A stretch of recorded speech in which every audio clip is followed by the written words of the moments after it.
Tokyo से, जहां जो ये भावुक अंतिम यात्रा है शिंजो आबे की, वहां भाग लेने के लिए प्रधानमंत्री को आप अपने टीवी स्क्रीन्स पर देख पा रहे हैं।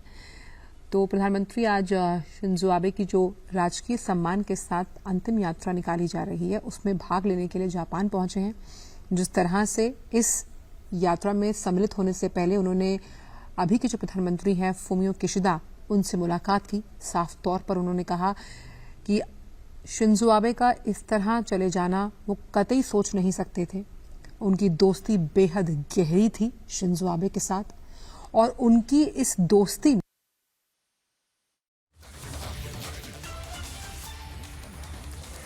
Those are live visuals that we're getting you of the state funeral of former Prime Minister of Japan, Shinzo Abe, in Tokyo. Prime Minister Narendra Modi attending the funeral with world leaders there as India pays tribute to the former Prime Minister of Japan, Shinzo Abe. The Prime Minister, as he had said earlier, it's a tribute to a dear friend as he attends the state funeral for Shinzo Abe. Shinzo Abe was assassinated on the 8th of July. And right now we're getting you visuals of the Prime Minister in Japan. Prime Minister Modi had earlier said that India will always remember her dear friend Shinzo Abe.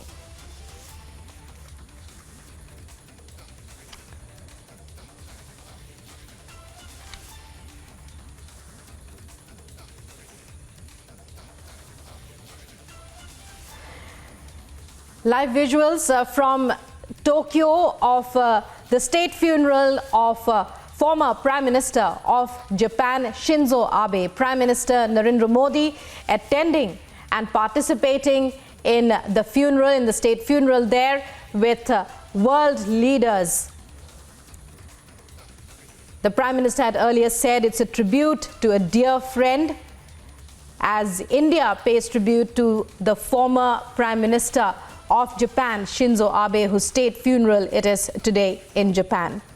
World leaders have gathered in Tokyo today for the state funeral, and the former Prime Minister of Japan, Shinzo Abe, he's not just a former Prime Minister, he's one of the longest serving Prime Ministers of Japan.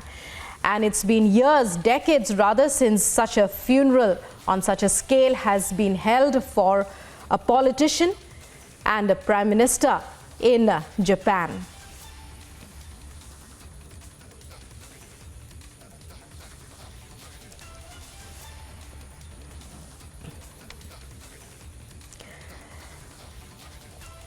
And Prime Minister Modi said earlier that India will always remember Shinzo Abe.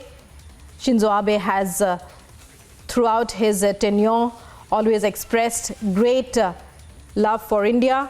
And right now we are getting you visuals from the state funeral of former Prime Minister of Japan, Shinzo Abe, which is currently underway in Tokyo.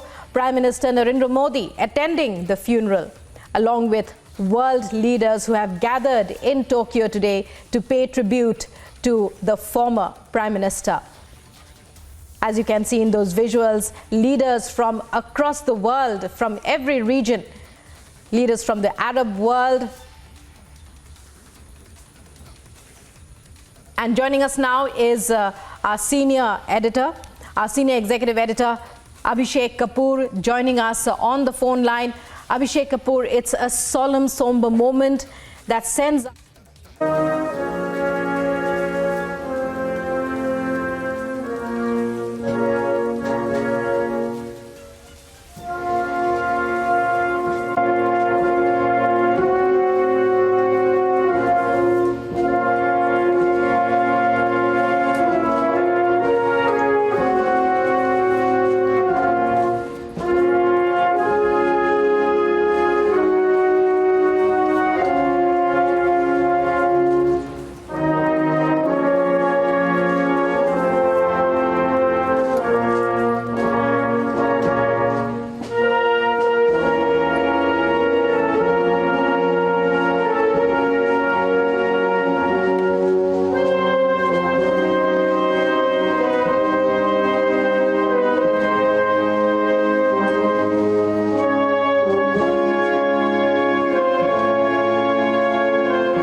Live visuals from the Budokan Hall in Tokyo, where the funeral of former Prime Minister of Japan, Shinzo Abe, is being held.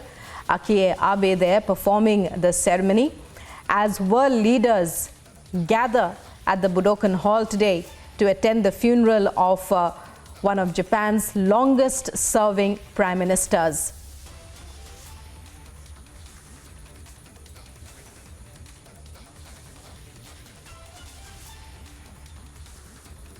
And Prime Minister Narendra Modi attending the funeral along with world leaders from almost every country and every region of the world. Abhishek Kapoor, our senior executive editor, joining us now.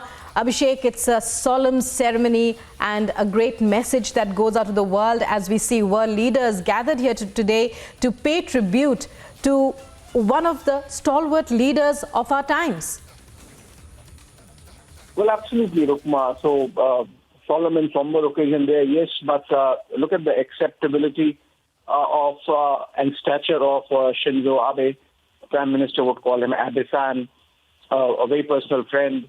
217 nations have sent their representatives to participate in this ceremony, including 20-odd heads of states or government coming in, and including Prime Minister Narendra Modi.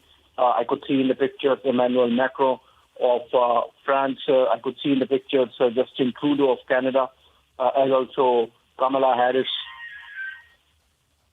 from the United States. So that's a measure of the acceptability and statesmanship of Shinzo Abe, that all these people are there gathered from around the world.